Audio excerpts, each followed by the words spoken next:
Video में हम LCM तथा एचसीएफ से रिलेटेड कुछ स्पेशल टाइप के क्वेश्चन को सॉल्व करने जा रहे हैं। इसमें इस टॉपिक से रिलेटेड दो तरीके के क्वेश्चन जो होते हैं वो बहुत ज़्यादा पूछे जाते हैं एग्जाम में। ठीक है, एक होता है घंटी से रिलेटेड और दूसरा होता है बत्ती से रिलेटेड। यानी मतलब कभी कभी हमको बताया जाता है कि 2 3 या 4 अलग अलग तरीके की या अलग अलग जगह पर बेल लगी हुई है, घंटी लगी हुई है। ठीक है, तो इसी तरीके के क्वेश्चन के बारे में हम देखेंगे। घंटी लगी होती हैं और घंटी के क्वेश्चन प्रश्न। ठीक है,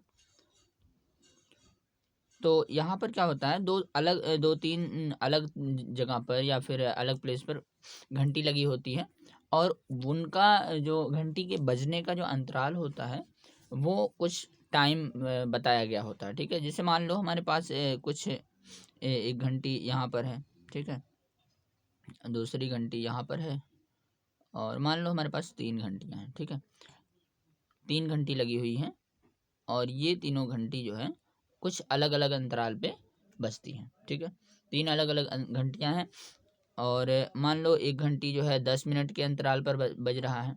ठीक है, और दूसरी जो है वो 12 मिनट के अंतराल पर बज रहा है।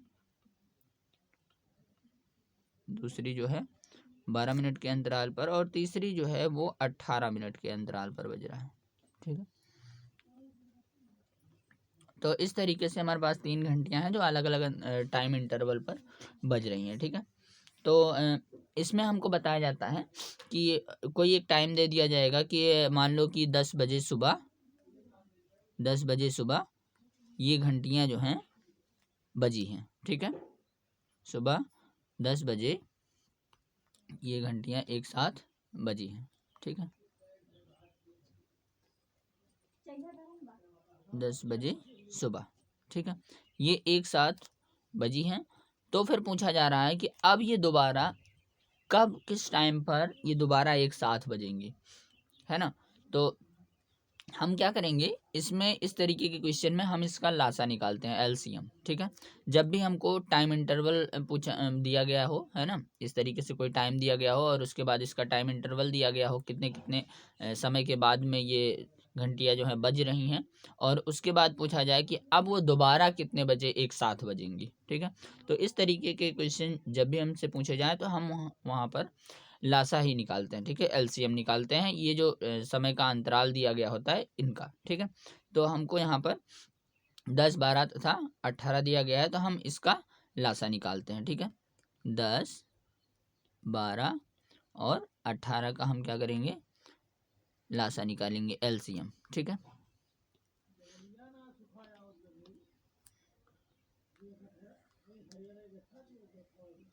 चलो अब इसको हम 2 से काटते हैं। 2 पंचे 10, 2 छक 12 और ये हो जाएगा 2 9 18।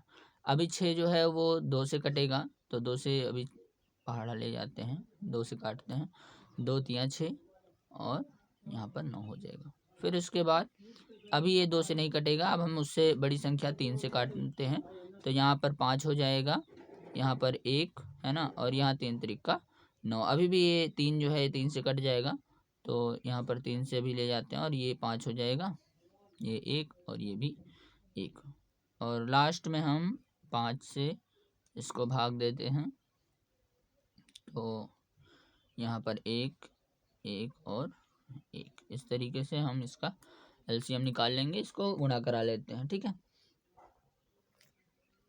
2 दूना 4 3 12 3 36 गुणे 5। ठीक है, इसमें तो कोई प्रॉब्लम है नहीं, तो 36 गुणे 5 कर देते हैं, 5 6 30, 5 3 15, 3 18, 180। ठीक है, तो हमारे पास एलसीएम जो है वो मिल गया 180। यानी मतलब ये जो घंटियां हैं ये 180 मिनट बाद में अब बजेंगी एक साथ। ठीक है, ये हमको एलसीएम जो भी आएगा वो उसमें हम यही वाली इकाई जोड़ देंगे जितने मिनट के बाद में ये घंटियां जो हैं बज रही हैं और उसके बाद में तब फिर हम पता करते हैं कि अब दोबारा वो कितने बजे बजेंगे। तो 10 बजे तो ये पहले बजी थी, है ना, और हमको ये जो समय दिया गया है, समय का अंतराल इतने इतने मिनट पर बज रही थी, तो हम पता कर लिए कि कितनी देर बाद ये बजेंगी। ठीक है, तो हम यहाँ लिख सकते हैं 18 मिनट बाद फिर से बजेंगी। ठीक है, हाँ, तो अब हम 180 मिनट को हम 10 बजे में जोड़ देते हैं। ठीक है, तो 180 मिनट को हम सबसे पहले घंटे और मिनट में बदल लेते हैं। ठीक है, तो किसी भी संख्या को अगर हमको मिनट में दिया गया है कोई भी, और उसको हमें घंटे और मिनट में चेंज करना है, तो उसको किस तरीके से चेंज करते हैं, उसके लिए हम एक अलग से वीडियो बना देंगे कि टाइम को हमें अगर मान लो टोटल सेकंड में दिया गया है तो कुछ कैसे उसको मिनट में और सेकंड में चेंज करेंगे, या फिर मिनट में दिया गया है तो उसको कैसे घंटे और मिनट में चेंज करेंगे। तो इसके लिए अभी हम शॉर्ट में थोड़ा सा बता देते हैं कि यहाँ पर जो भी होगा उसको 60 से भाग दे देंगे, और जो भागफल आएगा वो इसका जो होगा घंटे में बदल जाएगा, और जो शेष फल आ जाएगा कुछ अगर बच जाता है तो उसको हम मिनट में लिख देते हैं। तो 180 को जब हम भाग देंगे 60 से, तो 6 तिरिक 18, 3 घंटे मिल जाएंगे हमको, और शेष फल कुछ भी नहीं मिलेगा। यानी मतलब ये जो है 3 घंटे बाद क्या होगा, एक साथ बजेगा। ठीक है, 3 घंटे बाद एक साथ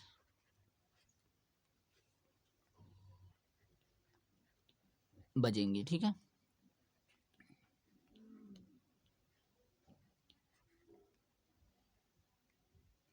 तो अब 3 घंटे हमको जोड़ना है। 10 बजे में 3 घंटे जोड़ेंगे तो कितना हो जाएगा, 10 में एक जोड़ेंगे तो 11, फिर एक जोड़ेंगे 12, और फिर जब हम एक जोड़ेंगे तो 12 से 13 नहीं होगा, 12 से 1 हो जाएगा। यानी मतलब दोबारा कितने बजे बजेंगी, 1 बजे। ठीक है, तो हम लिख सकते हैं 1 बजे शाम को, 1 बजे या फिर दोपहर के बाद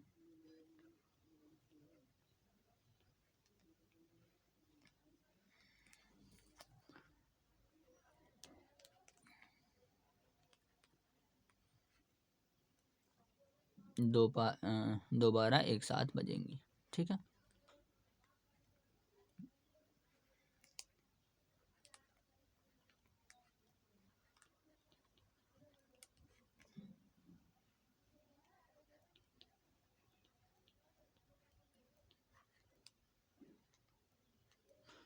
तो इस तरीके से हम इस टाइप के क्वेश्चन को सॉल्व करते हैं। ठीक है, तो इस क्वेश्चन में एक बार फिर से रिवाइज कर लेते हैं। इसमें क्या दिया गया था, इसमें 3 घंटियाँ दी गई थी जिनके समय का अंतराल दिया गया था कि इतने इतने समय के बाद में ये घंटियाँ बजती हैं। उसके बाद में यहाँ पर हमको समय भी दिया गया था कि 10 बजे सुबह वो एक साथ बज चुकी हैं। ठीक है, 10 बजे सुबह वो एक साथ तीनों घंटियाँ बजी थी, और उसके बाद में अब पूछा जा रहा है कि अब वो एक साथ कितने बजे बजेंगी। तो हम इसका एलसीएम निकाल लेंगे। मिनट में मिल गया हमको एलसीएम, चूंकि यहाँ पर समय अंतराल मिनट में दिया गया था। उसके बाद अब इस मिनट को हम 180 मिनट डायरेक्ट हमको किसी समय में जोड़ना ये आसान नहीं है, तो हम घंटे और मिनट में बदल लेते हैं।